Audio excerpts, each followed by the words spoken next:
Viewers, drama मुहाफिज की next आने वाले एपिसोड में आप ये देखेंगे कि मारूफ behzad शाह को मशवरा देती है कि पारस को जितनी जल्दी हो सके जवार के घर से वापस ले आए ताकि उसका ध्यान जवार से हटकर कहीं और हो जाए।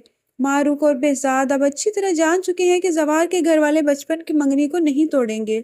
बेहतर यही है कि अब पारस अपनी लाइफ में आगे बढ़ जाए। पारस के वापस चले जाने से जहां जवार और उसके घर वाले उदास हैं, वहीं रेशम की खुशी की इंतहा नहीं। साथ में रेशम को ये भी पता चल चुका है बहुत जल्द उसकी और जवार की शादी की डेट फिक्स होने वाली है।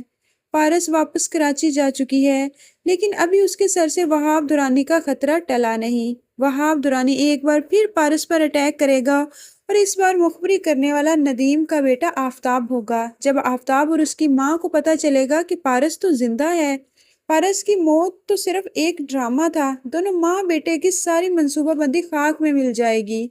अब आफताब के दिमाग में अपने बाप नदीम की तरह शैतानी ख्यालात जन्म लेने लगेंगे और आफताब के साथ उसकी माँ भी उसका साथ देगी कि किसी तरह पारस को रास्ते से हटा दिया जाए। behzad शाह पारस की शादी हारून से करने का फैसला कर लेते हैं।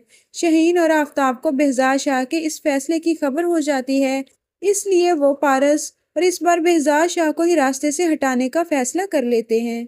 इसलिए आफताब दुरानी को कॉल करता है, मेरा और तुम्हारा रास्ता और एक ही है दुरानी, तुम्हें पारस को हासिल करना है और मुझे उसकी दौलत को। तुम्हारे पास पारस नहीं है और मेरे पास दौलत नहीं। दुरानी पारस का नाम सुनकर चौंक जाता है। पारस को तो तुम्हारे बाप ने मार दिया। नहीं, पारस को मेरे बाप ने नहीं मारा। पारस जिंदा है, वो सब एक ड्रामा था मेरे बाप से बदला लेने का। दुरानी की आंखें खुल जाती हैं। क्या मेरी पारस जिंदा है? क्या तुम सच कह रहे हो? हाँ दुरानी, मैं सच कह रहा हूँ, इसलिए अभी भी हमारे पास मौका है। हम अपने अपने मकसद के लिए एक हो जाएं। आफताब और दुरानी मिलकर behzad शाह को रास्ते से हटाने का प्लान बना लेते हैं। वहाब दुरानी अपने गुंडों को इकट्ठे करके हुक्म देता है कि behzad साहब का काम तमाम करना है।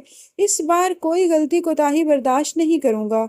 behzad शाह, तुमने पारस को मुझसे छुपाकर बहुत बड़ी गलती कर दी। अब तुम्हारा अंजाम मौत के सिवा कुछ नहीं होगा।